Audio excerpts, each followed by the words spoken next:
because your experiences, the good, the bad, and the ugly, are part of your radical authenticity. They help to frame how you communicate, how you approach, how you treat people.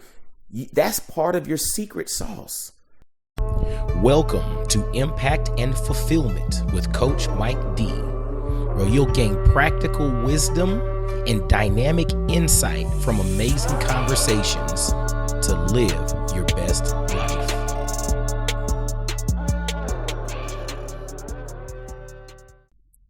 What's going on, y'all? This is Coach Mike D with another episode of Impact and Fulfillment. Hope y'all are having an amazing day, and I hope this week is going amazing, right?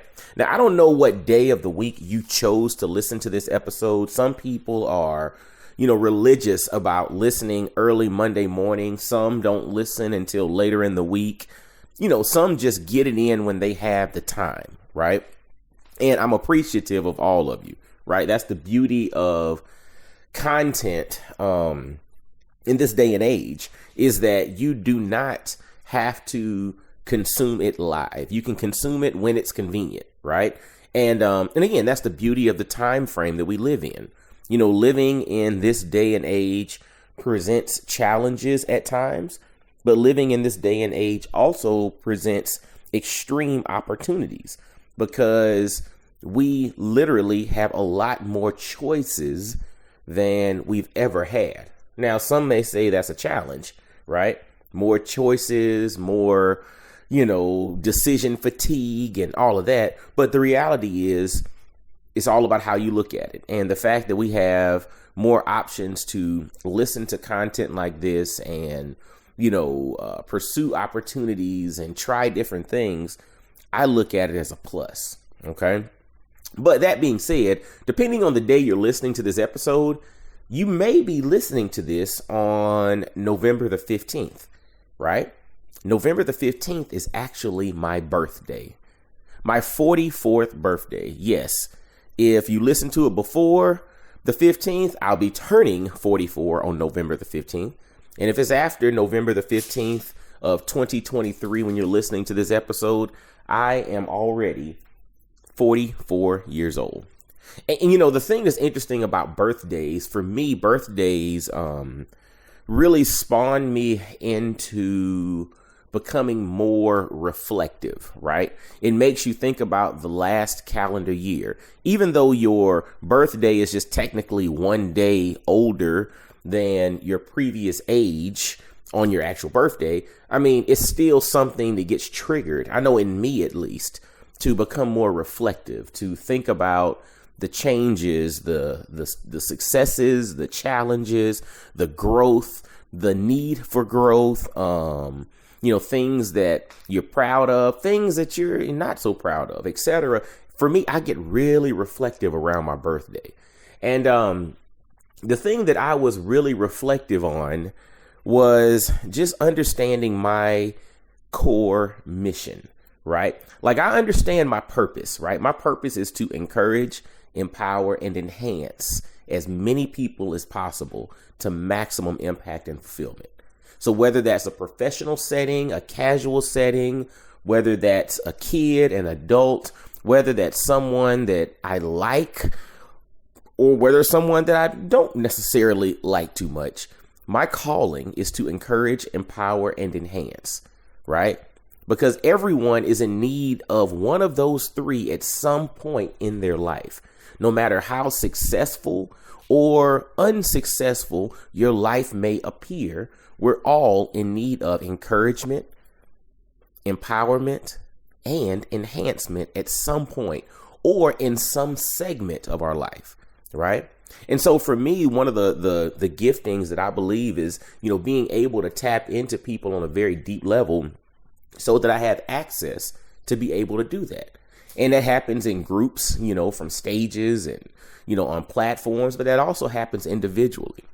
But another thing that I was being reflective on was not necessarily just my purpose, but my actual mission. And when I think about mission and purpose, I look at my purpose as the thing that I'm supposed to be actively doing all day, every day, right? It's to encourage, empower, and enhance.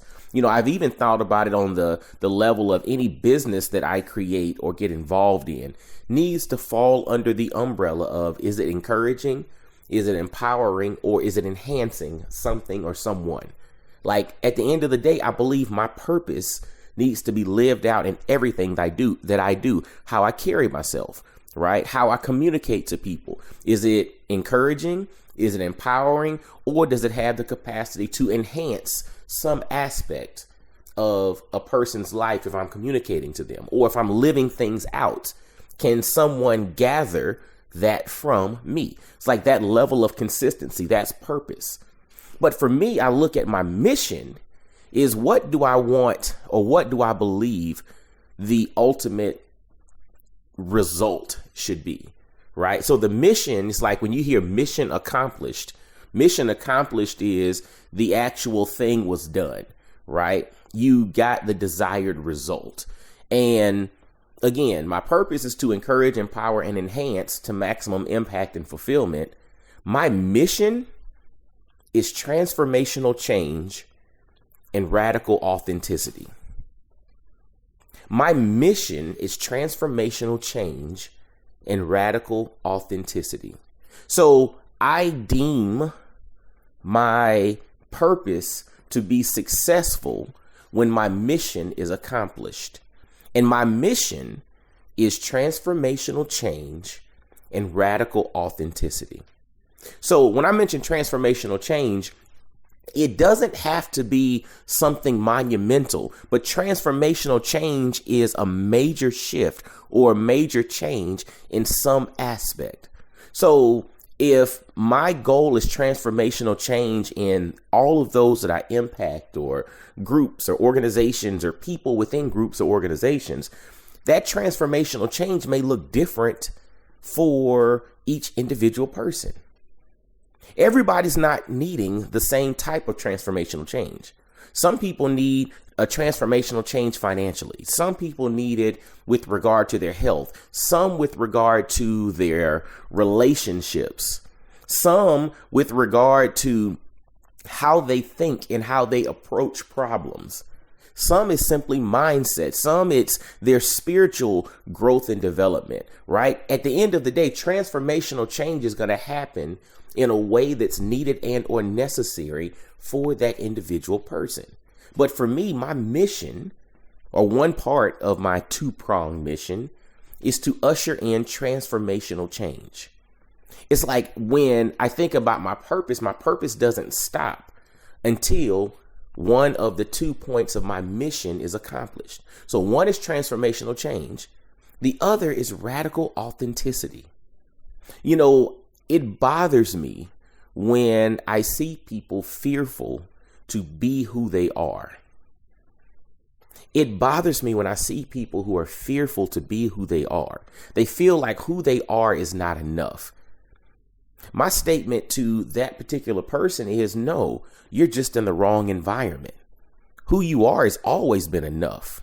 You've just been trying to fit yourself into an organization or to a group or to a community or into an ecosystem that your full self is not valued. But guess what? There are 8 billion people in the world and growing, right? There is a place for your authentic self. And we have to get to a point in which we are comfortable being radically authentic, radical authenticity. So radical authenticity does not simply mean radical, right? Someone who's radical might just want to make a scene, or I want to be contrarian just for the sake of being different. No, it's not about being just radical. It's about being radically authentic. It's about being thoroughly authentic. And thoroughly authentic does not necessarily mean that you have to create attention and cause a scene. So some people misrepresent authenticity by, I have to have the most outlandish hair, or I have to wear the most outlandish clothes, or I have to be the loudest person in the room, or I have to be the most noticeable person, or most distinctive. That's not being radically authentic. That's someone drawing attention, right? But on the flip side, if you are a person who likes color and you've always been a person who likes bright colors, but throughout life you start to tame it down because you don't believe that people can handle the brightness of your color palette, then you're not being radically authentic, because truthfully, if you love colors, colors make you feel good. Colors are what you're drawn to. You should be in an environment where you can be as colorful as you feel necessary, right? Because that is authentically you. You're not doing so to make a scene. You're not doing so to stand out. You're doing so because you know who you are. And this is really what makes you feel good. And I know that's a surface level example, but at the end of it all, we have to stop and think about, am I a radically authentic version of myself? Am I willing to be who I am? Am I willing to be who God's created me to be? And if not, I've not really understood the value of who I actually am, the value of what I bring to the table. Because the moment that you understand the value that you bring to the table, you lose the challenge, or you lose the issue with being authentic, and you start to realize that, man, I'm actually selling myself and everybody that I touch short by not being radically authentic. I'm only bringing a portion of me to the table, whereas they're needing all of me. You know, my wife and my kids need all of me. They don't need a small piece of me. You know, the organization that I'm committing myself to doesn't need a piece of me. They need all of me in this moment. And I'm not bringing all of me because I have the fear that my radical authenticity might be too much for others to handle. And my challenge to you is this. It's not about you trying to stand out and trying to make people feel uncomfortable. It's not about you doing things just for the sake of garnering attention. It's about you really doing a deep dive into who you are and being willing to walk in that truth. You know, Dr. Miles Monroe had a statement, and I featured it in my last book. And he said, the original truth about you will shock you and amaze everybody else. The original truth about you will shock you and amaze everybody else. That's Dr. Miles Monroe. And he was speaking through the way that I would describe it about being radically authentic.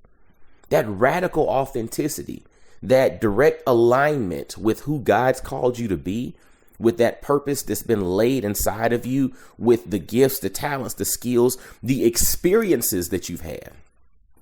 Because your experiences, the good, the bad, and the ugly, are part of your radical authenticity. They help to frame how you communicate, how you approach, how you treat people. That's part of your secret sauce. Don't run from that. Your experiences, again, the good, the bad, and the ugly, are all a part of you, and they've helped to frame who you are. Don't run from that. That's all a part of your radical authenticity. But at the end of the day, my mission, like I mentioned before, is two parts: transformational change and or helping people to get to a point of being comfortable with radical authenticity. And the reason I believe that's my mission is because of the experiences I've had in my life and the things that really wake me up in the middle of the night, honestly, revolve around those two concepts. It's transformational change. How can I help to usher in transformational change? And on the flip side, how can I help people have the courage and the confidence to live a life of radical authenticity? So again, as I jump into my birthday week where I turn 44 and I'm reflective, I'm reflective not only of my purpose in life to encourage, empower, and enhance as many people as possible to maximum impact and fulfillment. I'm also reflective of my mission, and that's to usher in transformational change and radical authenticity in everybody that I encounter. So, maybe this is something that will help you to think about your purpose and your mission in life as well. Because again, we all have one. We all might have multiple, but at the end of the day, do we have the courage and the confidence to lean into it and bring it to life? Well, I am. And that has a deeper meaning, especially for us, for those of us that, have a spiritual relationship with God. I am means so much. And I'll simply respond with I am. Because I am stepping into this. I am living this. I am operating my life through that lens. And if you're not willing to answer with I am, my question to you is why not? Well, hey, as always, y'all follow Coach Mike D across social media, and make sure to grab a copy of my book, The 33 Laws of Impact and Fulfillment, available via Amazon and Audible. Leave some ratings, reviews, share this out, and listen, y'all be blessed, well, and wise. Have an amazing day. Peace. I really hope you enjoyed today's episode. Make sure to hit that like button, subscribe, and follow Coach Mike D everywhere on social media. Y'all be blessed, well, and wise.